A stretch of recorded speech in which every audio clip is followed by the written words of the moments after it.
नमस्कार. नमः परमकल्याण, नमः परममंगल, वासुदेवाय शांताय यदुनाम पतये नमः. आपल्या भारतीय संस्कृतीचे आपल्यावर फार मोठे उपकार आहेत. ऋषीमुनींची अतिशय प्रदीर्घ परंपरा आपल्याला लाभली. ज्या ऋषीमुनींच्या तपश्चर्येतून, साधनेतून या संस्कृतीला एक विशिष्ट आकार मिळाला. आज जगातल्या अनेक संस्कृती आल्या आणि लयाला गेल्या, पण भारतीय संस्कृती टिकून राहिली याचं श्रेय जर कोणाकडे जात असेल तर ते आपल्या या द्रष्ट्या ऋषीमुनींकडे जातं. त्यांना आपण मुनीसुद्धा म्हणतो. मुनी का म्हणतो तर हजारो वर्ष त्यांनी तपश्चर्या करायची. त्या तपश्चर्येतनं जी काही त्यांचं मनन व्हायचं, त्या मननामधून त्यांना काही मंत्र स्फुरायचे आणि असे मंत्र ज्यांना स्फुरले त्यांना मुनी म्हणण्याचा एक प्रघात पडलेला आहे, किंवा मुनी म्हणून आपण त्यांना मान्यता दिलेली आहे. मी शब्दार्थापेक्षा भावार्थाकडे तुम्ही आणि आपण दोघांनी जास्त लक्ष देऊया. म्हणून असं म्हटलं जातं की ऋषींच्या मननातून स्फुरलेले हे मंत्र आपल्याला तारून नेतात, म्हणून त्याला मंत्र म्हटले जाते. तारून नेतात ते मंत्र असतात. आणि असे मंत्र आपण आपल्या सुद्धा दैनंदिन साधनेमध्ये वापरतो, उपासनेमध्ये वापरतो. त्या मंत्रांचा आपल्याला आजही मोठा आधार वाटत असतो. कालच्या निरूपणामध्ये आपण मन, त्याचा अर्थ, त्याचे अनर्थ आणि स्वार्थ या एका सूत्रातनं काही उलगडा करून घेण्याचा प्रयत्न केला होता. त्यावेळी मी मनाची एक छोटीशी व्याख्या केली, जी आतापर्यंत तुम्ही कधी ऐकली नसेल. खरं सांगायचं तर माझ्यासाठी सुद्धा ती नवीन आहे, परंतु ती आजच्या आधुनिक काळाला, आपल्या आधुनिक स्वभावाला अधिक संयुक्तिक ठरणारी आहे, म्हणून मी ती व्याख्या करण्याचा प्रयत्न केला. काय होती ती व्याख्या? तर आपण मन या घटकाचा विचार करत असताना मीपणा आपल्याला सोडता येत नाही. आणि मी असं काल हेतुतः म्हटलं होतं की मीपणाला सोबत घेऊन, नकारात्मक परिस्थितीची आव्हानं पेलून आपण आपल्या मनामध्ये जी काही, आपल्या मनामध्ये म्हणण्यापेक्षा आपल्यामध्ये जी काही भावना निर्माण होते त्याला मन म्हटलं पाहिजे. काहींना ही व्याख्या थोडीशी आश्चर्यकारक वाटू शकते आणि वाटायलाच हवी. माझा हेतूही तो आहे. कारण आतापर्यंत अनेक ग्रंथांमधनं अनेक दर्शनकारांनी मनाच्या त्यांच्या विद्वत्तेला अनुरूप अशी व्याख्या केलेली आहे. ती व्याख्या आपण हजारो वर्ष वाचतो आहे, ऐकतो आहे, पण आपल्या मनामध्ये त्या व्याख्येनुसार काही फरक पडला आहे का याचं आत्मचिंतन आपण केलं पाहिजे. उलट त्या व्याख्यांचा आपण कधीही उपयोग केलेला नाही, त्या व्याख्यांची आपण कधी नीट दखल घेतलेली नाही. आणि म्हणूनच मन हा नेमका काय प्रकार आहे हे देखील आपण आकलन करू शकलो नाही. काय होतं, एखाद्या सत्य गोष्टीला सामोरं जाताना थोडे कष्ट पडतात. कारण आपण जी गोष्ट कधी केलेली नाही आणि जेव्हा एखादी गोष्ट नव्याने सांगण्याला सुरुवात होते तेव्हा ते सगळं पचायला सुद्धा जड जातं. मन हा घटक आपण अक्षम्यपणे दुर्लक्षित केला हे सत्य अजूनही अनेक जण स्वीकारत नाही. त्यांना मन ही एक वेगळी आयडेंटिटी आहे हेच पुन्हा मान्य नाही आहे. मन हे आपल्या इंद्रियांपैकी एक इंद्रिय आहे आणि अन्य इंद्रियांप्रमाणे त्यांना मनाला वापरून घ्यायचं असतं. आणि म्हणून मनाचा सोयीस्करपणे आपण वापर करत असतो. जेव्हा वाटेल तेव्हा मन उपयोगी पडतं, जेव्हा नको असेल तेव्हा मनाला आपल्याला दोष देता येतो. म्हणून मी सुरुवातीला उल्लेख केला की ज्या ऋषीमुनींनी अनेक वर्षाच्या तपश्चर्येतून या मंत्रांची निर्मिती केली, ते ऋषीमुनीसुद्धा मीपणा टाकू शकलेले नव्हते. आता या मीपणाचा अर्थ मी थोडा सविस्तरपणे सांगेन तुम्हाला. म्हणजे त्या ऋषींचे जर आपण एक एक शाप बघितले तर आपल्या लक्षात येईल की हे मुनी किती गर्विष्ठ होते, अहंकारी होते. त्यांच्यातला मीपणा किती प्रबळ होता. आता हे सुद्धा मान्य करायला आपलं मन सहसा तयार होत नाही, पण ही वस्तुस्थिती आहे. तुम्ही अनेक ऋषींची चरित्र काढून बघा. प्रत्येक ऋषीने हजारो वर्षाची कठोर तपश्चर्या केलेली आहे.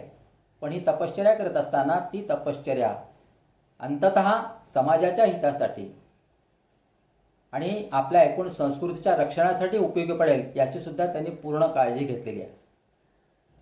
आपण जेव्हा मनाच्या उपासनेचा विचार करतो आहोत आणि त्याला मीपणाची जोड देतो आहोत, तेव्हा हा मीपणा सुद्धा अशाच समाज हितासाठी आणि आपल्या स्वतःच्या हितासाठी वापरायचा आहे. मीपणा म्हणजे गर्व, मीपणा म्हणजे क्रोध, मीपणा म्हणजे स्वार्थाचा अगदी लयलूट, अशा ज्या काही परंपरेने चालत आलेले अर्थ आपण घेतो आहोत मीपणाचे, तसे इथे घेऊ नका. मीपणा या अर्थाने घ्या की जो मीपणा कधी सुटत नाही, मरेपर्यंत सुटत नाही, कोणालाही तो सुटलेला नाही. पण तो मीपणा समाजाच्या आणि स्वतःच्या हितासाठी वापरला पाहिजे. आणि हा मीपणा बरोबर घेऊन आपल्याला मनाची उपासना करायची आहे. ती उपासना करत असताना नकारात्मक परिस्थिती निर्माण होते, त्या नकारात्मक परिस्थितीला तोंड द्यायचं आहे, त्याच्यावर मात करायची आहे.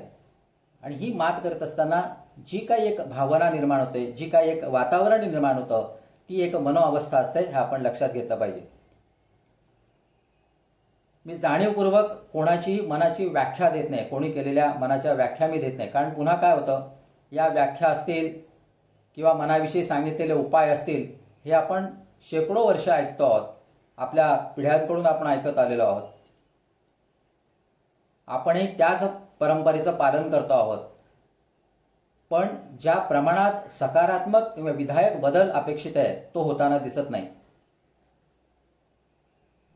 हे का होत नाही, कशामुळे होत नाही, तर कुठेतरी एक नवचिंतन आपल्याला करायचं आहे की आपण या सगळ्या सृष्टीचा व्यवहार ज्या मनातून चालतो, ज्या मननातून चालतो, ज्या मनाच्या आधाराने चालतो, त्या मनाचा गांभीर्याने विचार केलेला नाही, आपण करत नाही. मनाविषयी आपले समज गैरसमज काय आहेत ते आपण गेले 2 दिवस बघतो आहोत, ते पुढच्या काळातही आपण बघणार आहोत.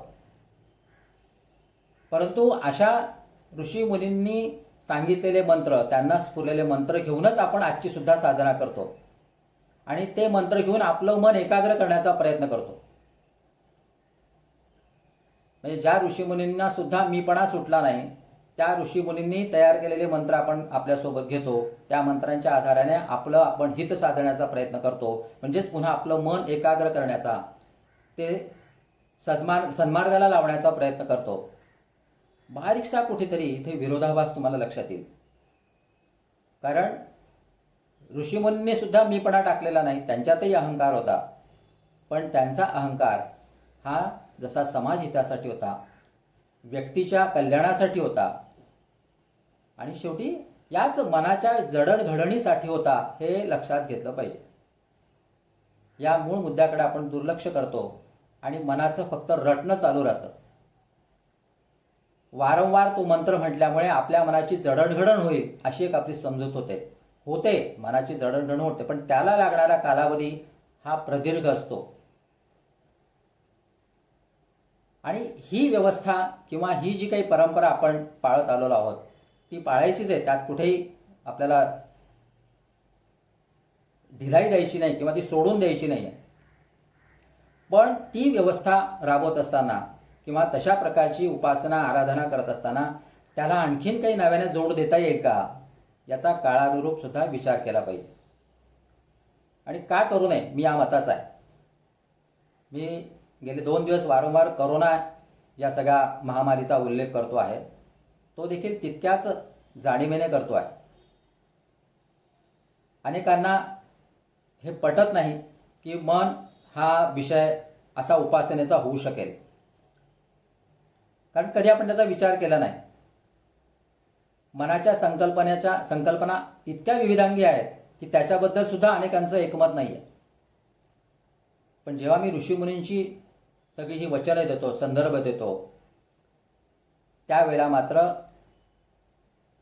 ज्या ऋषीमुनींनी प्रदीर्घ काळाच्या मननानंतर आपल्याकडे काही संचित सोपवलं आहे, तर ते संचित आपल्या मननासाठी आहे, केवळ रटण्यासाठी नाही. हे कधीतरी आपण गांभीर्याने लक्षात घेतलं पाहिजे.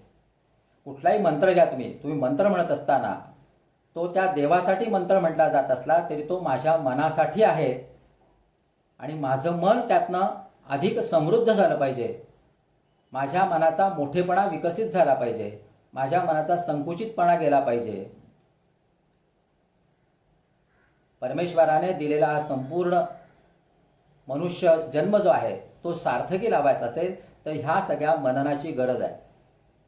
तुम्ही निवडलेली साधना, तुम्ही करत असलेली उपासना ही मनाच्या मननाच्या माध्यमातून ही अधिक फलद्रूप करता आली पाहिजे. मी फार कोणाला उपदेश करण्याचा माझा हेतू नाही आहे, तेवढा माझा अधिकारही नाही आहे. परंतु काळानुरूप आणि आजच्या सगळ्या विश्वाच्या सध्याच्या परिस्थितीच्या पार्श्वभूमीवर जेव्हा आपण विचार करतो तेव्हा सगळे मनाचे खेळ असतात आणि या मनाच्या खेळांचा जर आपण विचार केला तर मन हा केंद्रबिंदू ठेवून आपण नव्याने काही चिंतन केलं पाहिजे, नव्याने काही गोष्टी जोडल्या पाहिजेत आपल्या उपासनेमध्ये, साधनेमध्ये. मी त्याला परिवर्तन असा मोठा शब्द म्हणणार नाही, कारण कुठलीही गोष्ट आता साधी गोष्ट आहे. हा मनोउपासनेचा विषय मांडत असताना सुद्धा एक वेगळा विचार आहे, तो समजून घ्यायला आपल्याला वेळ लागणार. म्हणून मी त्याच्यासाठी मुद्दाम 30 दिवसाचा कालावधी अधिक महिन्याच्या निमित्ताने राखून ठेवला. कारण हे म्हटलं तर मोठं तत्वज्ञान म्हणता येईल, अन्यथा एक साधा संस्कार आहे, उपचार आहे की जो आपण आपल्या नित्य दैनंदिन जीवनामध्ये सहजपणाने करू शकतो.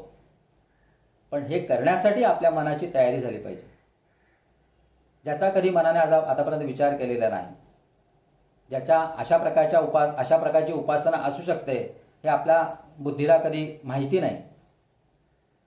या सगळ्या गोष्टींचा जर विचार केला तर मन हे आपल्या सगळ्या उपासनेचं केंद्रबिंदू झालं पाहिजे. त्यासाठी जी उपासना करायची आहे त्या उपासनेची आपल्याला एक विशिष्ट कार्यपद्धती ठरवायला लागेल. जसं मी काल परवा म्हटलं होतं, त्या उपासनेचा उद्देश आपल्याला नक्की करावा लागेल. भगवद्गीता आहे, भागवत आहे, ज्ञानेश्वरी आहे, तुकाराम गाथा आहे, पतंजलीचं योगदर्शन आहे. या सगळ्यांमध्ये मनाच्या अनेक प्रकारे व्याख्या केल्यात, मनाच्या अवस्था सांगितलेल्या आहेत. जागृत मन, अजागृत मन, सुप्त मन अनेक आहेत. तुम्ही 16-14 प्रकार मनाचे सांगितले आहेत. ते सगळे संदर्भ तुम्हाला देत बसण्यात आपण आपला वेळ वाया घालवायचा नाही. तुम्हाला त्याची खूप जिज्ञास असेल तर तुम्ही ते ग्रंथ पाहून तुम्ही अभ्यास करू शकतात. परंतु इतक्या सगळ्या व्याख्या, इतक्या सगळे उपदेश उपलब्ध असताना सुद्धा आपण मन हा विषय घेऊन कधी चिंतन करीत नाही. आपण अनेक कथा पुराणांना जातो, कीर्तनांना जातो, मोठमोठ्या विद्वानांच्या कथा ऐकतो, प्रवचन ऐकतो, परंतु कोणीही आपल्याला मन हा विषय घेऊन काही सांगितलं आहे असं होत नाही. का होत नाही मी त्याच्या तपशिलात जात नाही, कारण सगळ्या उपासनेचा भर हा मनावर असतो. सगळेजण मनाला सवय लावा, मनाला परमेश्वराकडे घेऊन जा, मन एकाग्र करा, अशाच प्रकारचे उपदेश आपल्याला ते करीत असतात. प्रत्यक्ष त्यांच्या जीवनात ते कसे वागतात, काय वागतात, ते मनाला ते काय स्थान देतात, हा आणखीनच शोधाचा भाग ठरू शकतो. परंतु आपण स्वतः उपासना करत असताना ज्या मनाला बरोबर घेऊन उपासना करायची आहे त्या मनासंदर्भामध्ये आपण अधिक तपशिलात गेलं पाहिजे. आपणच आत्मचिंतन केलं पाहिजे की मला उपासना तर करायची आहे आणि त्या उपासनेतनं मला फायदेही झाले पाहिजेत. म्हणून काल स्वार्थ हा शब्द मी एवढ्यासाठीच वापरला. त्याच्यातच स्वार्थ आहे. हा स्वार्थ सुद्धा तुम्ही अतिशय संकुचित अर्थाने घेऊ नका. स्वार्थ म्हणजे मी ज्या उपासनेला इतके वर्ष वाहून घेतलं आहे त्या उपासनेतनं मला माझ्या मनाला तरी समाधान मिळालं पाहिजे, शांतता मिळाली पाहिजे, माझं मन सकारात्मक झालं पाहिजे, विधायक झालं पाहिजे. इथपर्यंत जरी आपली उपासना जाऊन पोहोचली तरी सुद्धा आपण काही प्रमाणात काय होईना यशस्वी झालो असं म्हणता येईल. परंतु आपल्याला माहिती आहे आपण अनेक वर्ष उपासना करतो, अनेक तीर्थक्षेत्रांना नियमितपणाने भेटी देत असतो, तिथे जाऊन पुन्हा काहीतरी साधना करत असतो. पण ही करत असताना सुद्धा आपल्या मनाचा चलबिचलपणा थांबलेला नसतो. गमतीने मी असं म्हणतो अनेक वेळेला की तीर्थयात्रांना जातात, अनेक क्षेत्रांना जाऊन तिथे उपासना करतात, पण उपासना करताना सुद्धा आधी लॉजचं बुकिंग करतात, आपली व्यवस्था नीट झाली पाहिजे याची काळजी घेतात. उपासनेला ज्या हॉलमध्ये बसायचं आहे तिथे बसताना सुद्धा आपण पंख्याखाली बसू की नाही, आपल्याला पंख्याखाली वारा येईल की नाही, तिथलं जेवणखाण नीट आहे की नाही, अशा अनेक गोष्टींचा आपण विचार करतो. म्हणजे मीपणा सुटलाय का, आपला स्वार्थीपणा सुटलाय का? आपण उपासनेला जात असताना ती उपासना त्या मंत्राशी निगडीत करून ठेवतो, त्या देवतेशी निगडीत करून ठेवतो आणि पुन्हा आपण स्वतःला त्याच्यापासून अलग करतो. मी पुन्हा ते अद्वैत द्वैत या सिद्धांतामध्ये आत्ता जात नाही, पण हे मनाबरोबरचं जे काही द्वैत आहे ते कायम चालू राहतं. ही मनोपासनेची जी शृंखला आहे ती एका विशिष्ट उद्देशाने आपण सुरू केलेली आहे आणि ती अधिकाधिक सोप्या शब्दात मी तुम्हाला सांगण्याचा प्रयत्न करतो आहे. आपल्याला असे काही गहन विषय चर्चेला घेतले की मग त्यातल्या तत्वज्ञानात्मक किंवा आणखीन काय काय त्याचे संबंधित असे शब्द ऐकायला किंवा त्याच्यावरचे उदाहरण ऐकायला फार आवडतं आणि मग आपला विश्वास बसतो की हो, अरे त्यांनी असं ज्ञानेश्वरीतलं उदाहरण दिलं, त्यांनी योगदर्शनामधनं मनाच्या अवस्था सांगितल्या आणि मग आपल्याला वाटतं की यांचा अभ्यासही चांगला दिसतो आणि मन या विषयावर ते व्यवस्थितपणे विवेचन करतायत. असं एक परंपरेने, मी कोणाला दोष देत नाही, हा श्रोत्याने सुद्धा परंपरेने करून घेतलेला एक समज असतो. परंतु त्या सगळ्या व्याख्या, मनाच्या अवस्था प्रत्येकजण अनुभवत असतो. 3-3 तास प्रवचन कथा ऐकून आल्यानंतर सुद्धा घरी येऊन मी काय करायचं हा प्रश्न प्रत्येकाच्या मनामध्ये असतो. मी 3 तास कथा ऐकली, पण मी आता करायचं काय नेमकं, असे जर प्रश्न तुमच्या मनामध्ये येत असतील तर मग तुम्ही कुठली साधना केली, तुम्ही कुठलं प्रवचन ऐकलं, तुमच्या उपासनेचा काय नेमका फायदा झाला, याचं कधीतरी आपण आत्मचिंतन केलं पाहिजे. आणि म्हणून सारांश हाच निघतो की आपण कधीही या उपासनेमध्ये मन गुंतवत नाही, मनाला बाजूला ठेवून ती सगळी उपासना करतो. तुम्ही किती स्वतःची समजूत करून घ्या की नाही आम्ही उपासना करतानाचं मन अगदी एकाग्र झालेलं असतं, आम्हाला आजूबाजूच्या परिस्थितीचं अजिबात भान नसतं, असेलही, मी कोणाला कमी लेखत नाही. अनेकांच्या उपासना ह्या अशा या विशिष्ट स्तरापर्यंत गेलेल्या आहेत, जातात. पण पुन्हा सांगतो, समाजातला जो 90% वर्ग आहे त्यांच्या बाबतीत मात्र हाच अनुभव येतो आणि त्यांना जे काही अभिप्रेत असतं, जीवनामधलं जे काही सौख्य आहे, जीवनामधला जो काही आनंद आहे, आणि थोडं तात्विक भाषेत बोलायचं तर जीवनातली जी काही यथार्थता आहे ती त्यांना मिळत नाही. आपण मनाच्या गोष्टी करतो, पण 30-35 वर्ष, 50-50 वर्ष संसार करूनही पती पत्नी एकमेकांचं मन ओळखत नाही, अशा घटना घडतात. मी नाही त्यांचं मन ओळखू शकली, हा काय प्रकार आहे? एकमेकांचं मन आपण ओळखू शकत नाही, घरातल्या नातेवाईकांची आपण मन ओळखू शकत नाही. ऐकायला सुद्धा काही वेळेला गमतीशीर वाटतं, मी शेवटपर्यंत काही मन ओळखू शकले नाही, हा काय प्रकार आहे, हा कुठून येतो? याचं कारण असं की आपण आपल्याच मनाला ओळखलेलं नसतं. मनाच्या आपण अनेक प्रकारे ज्या, मी पुन्हा व्याख्या म्हणणार नाही, पण ज्या काही संकल्पना केल्या आहेत, मी माझं मन त्यांना देऊन टाकलं, मी मन समर्पित केलं. मन समर्पित करण्याची गोष्ट नाही आहे. मन ही मोठी संपत्ती आहे, मन हे मोठं संचित आहे, ते सांभाळलं पाहिजे, त्याचं संवर्धन केलं पाहिजे, किंबहुना त्याची उपासनाच केली पाहिजे. आता हे सुद्धा थोडंसं अचंबित वाटू शकेल की आम्ही परमेश्वराला मन समर्पित करतो. मी म्हणेल, थोडं धाडसाने मी विधान करतो, परमेश्वराला अजिबात मन समर्पित करू नका, मन तुमच्याजवळच ठेवा. करायचंच असेल तर ते मन आणि तो ईश्वर हा एकरूप करा. तुम्ही म्हणाल पुन्हा एकरूप करणं म्हणजे समर्पित करणं, परंतु थोडा त्यातला नीट श्लेष लक्षात घेता तर तुमच्या लक्षात येईल की एकदा तुम्ही मन समर्पित केलं की पुन्हा तुम्ही तुमच्या मनाप्रमाणे वागायला मोकळतात. तसं होता कामा नये. मन कुठे कोणालाही देऊ नका, मन तुमच्याजवळ ठेवा, कारण मन हेच आपल्या दैनंदिन उपासनेचा एक मोठा भाग आहे. आपल्या एकूण जीवनातल्या उपासनेचा तो महत्त्वाचा केंद्रबिंदू आहे. मन देऊन किंवा मन समर्पित करून उपासना सत्कारणी लागली अशा समजुतीत राहणं सुद्धा चुकीचं ठरतं. भगवद्गीतेमध्ये अनेक संदर्भ आलेले आहेत, ज्ञानेश्वरीमध्ये आलेले आहेत, दासबोधामध्ये आहेत. या सगळ्या ग्रंथांमधले मनाचे संदर्भ आपण पुढच्या आणखीन एक 2-3 दिवसामध्ये सविस्तर आपण सांगायला लागू, सविस्तर त्याचं विवेचन करू. मग तुम्हाला याविषयीची अधिक स्पष्टता येईल की हा मनोउपासनेचा जो काही आपण उपक्रम निवडला आहे त्याची आवश्यकता काय आहे. हे ग्रंथ आपल्या नित्य वाचनात असतात. आपण पहिल्या दिवशी पण म्हणालो की आपण त्याची पारायणं करतो, अनेक सण उत्सव आपण करत असतो. पण जी मनाची तथाकथित जी चंचलता आहे, अस्थिरता आहे, ती आपण कमी करू शकत नाही. ती कमी होणं शक्य नाही जोपर्यंत आपण मनाला आपल्या उपासनेचा आधार देत नाही किंवा आपल्या उपासनेचं ते जोपर्यंत केंद्र होत नाही तोपर्यंत हीच अवस्था कायम राहणार आहे. मन सांभाळणं किंवा मनाप्रमाणे काही गोष्टी करून घेणं असं जेव्हा आपण अनेक वेळेला म्हणत असतो तेव्हा सोयीने हा सगळा व्यवहार चाललेला असतो. ज्याला आपण अनेक वेळेला माझं मनाचे खेळ आपण जेव्हा असा शब्द म्हणतो तेव्हा ते मनाचे खेळ नसतात, ते आपल्या बुद्धीचे खेळ असतात. तुकाराम महाराजांची फार सुंदर ओवी आहे.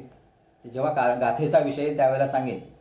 मी आता कुठल्याही संतांचा आणि कुठल्याही तत्वज्ञानाचा इथे संदर्भ एवढ्यासाठी देत नाही की पहिले 3-4 दिवस आपल्याला मनोउपासनेसाठी आपल्या मनाची सिद्धता करून घ्यायची आहे.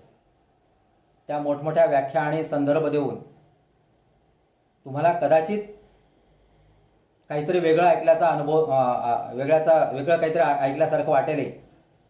पण तुम्ही सातत्याने ज्या मनाविषयी सांगतोय की जी उपासना आपण इतके वर्ष करत आलेलो असतो त्यामध्ये मनाला बाजूला ठेवून मनापासून कुठेतरी अंतर ठेवून ती उपासना चाललेली असते.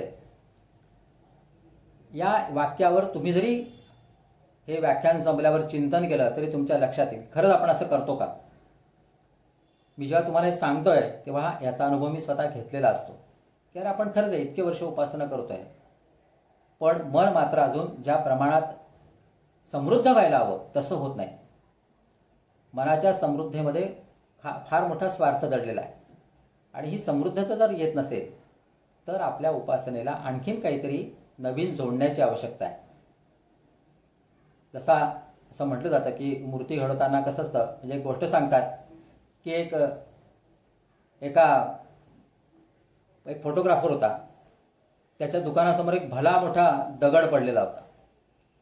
आता तो दगड त्याच्याकडनं उचलला जाणार नव्हता. कुठल्या तरी महापालिकेला किंवा नगरपालिकेला सांगून तो उचलावा लागणार होता. योगायोगाने त्याच दिवशी एक माणूस त्या दुकानावरून चालला होता, त्या फोटोग्राफरच्या दुकानावरून, आणि तो गेला आणि त्या फोटोग्राफरला म्हणाला हा दगड कोणाचा आहे. म्हणजे कोणाचा नाही, असाच पडलाय म्हणे. तो मी घेऊन जाऊ का. हो घेऊन जा म्हणे, काय हरकत नाही.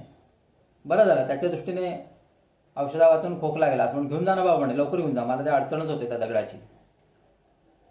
तो दगड घरी घेऊन येतो आणि त्या दगडाचा अनावश्यक भाग काढतो.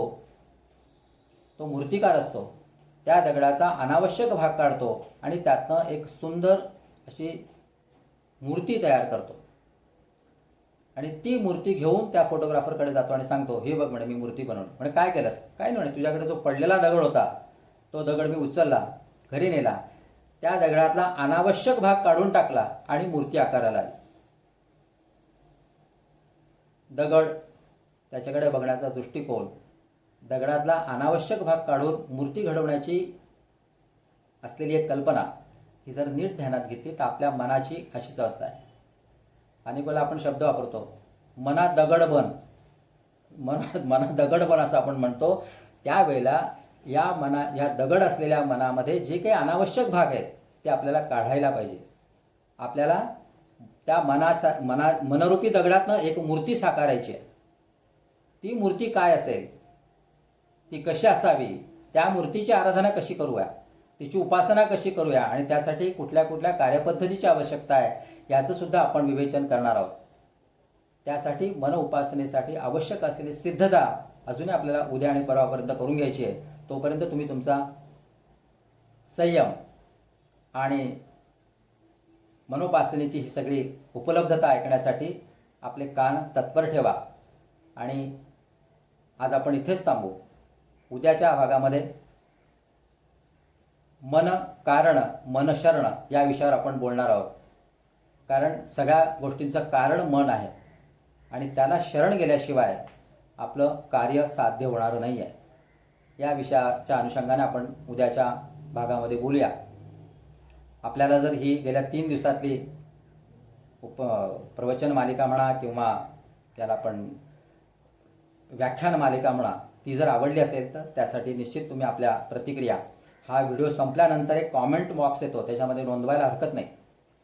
कारण मी उपदेश करतोय असं न होता प्रत्येकाच्या मनामध्ये काही ना काही शंका जिज्ञासा आपलं मन जाणून घेण्याच्या दृष्टीने चिंतन मनन सुरू झालं पाहिजे. तरच या सगळ्या प्रवचन मालिकेचा उद्देश साध्य झाला असं म्हणता येईल. तेव्हा आज आपण इथे थांबूया आणि उद्या पुन्हा नव्या भागामध्ये त्याच उत्साहाने आणि त्याच मनोपासनेतल्या परमानंदाचा आनंद घेण्यासाठी एकत्र येऊया. धन्यवाद. इति विद्या तपो योनिर्विष्णुरीडितः वाग्यज्ञेना अर्चितो देवा प्रियतांच जनार्दन.